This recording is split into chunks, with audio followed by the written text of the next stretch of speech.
అంత సౌండ్ పెట్టాను. నీ అసైన్మెంట్ చేసేది. ఏంటక్క కొడుతున్నావు? అయినా పెట్టింది నా ఫోన్ లో కదా, నా ఫోన్ లో నా పాట నా సౌండ్ నా నీ ఇష్టం. అసైన్మెంటే కదా చేసేది. ఎవడ అసైన్మెంట్ చేస్తున్నా నేను? కానీ నువ్వు చేస్తున్నావు, నేను కదా చేసేది. దీని పందిలాగా ఫోన్ చూస్తున్నా. ఏంటక్క నోరులేస్తుంది? నోరు కూడా కాదురా, చేతులు కాళ్ళు అన్ని లెగుస్తాయి.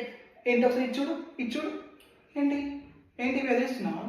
కాదు, ఒకటే ఒక ఫోన్ బాగా చేశాను అనుకో, ఏం లేదు. ఇది ఒకటి పట్టుకుని నన్ను బ్లాక్ మెయిల్ చేస్తున్నా. ఎంతసేపు ఉంది అసైన్మెంట్? ఎంత పెద్దగా ఉంది? ఎంత మంది చేస్తారు ఇది అసైన్మెంట్? అంత పెద్ద తీసుకొచ్చి నాకు ఇచ్చు. నీలో ఆ టాలెంట్ ఉందక్క, నాకు తెలుసు, నువ్వు చేయగలుగుతావు. చెయ్యి. చేయక వస్తానా? బ్లాక్ చెయ్యో మెయిల్ చెయ్యో. టైం దగ్గరలో ఉంది, ఈవినింగ్ కల్లా నాకు కావాలి. లేదనుకో ఏం లేదు. చేతిలో ఫోను, ఆ ఫోన్ పో బావకి. థ్యాంక్స్ అండి. చేస్తున్నాను, మూసుకుని వెళ్ళండి. చెయ్యండి. వెళ్ళు. సరే అక్క, కొన్ని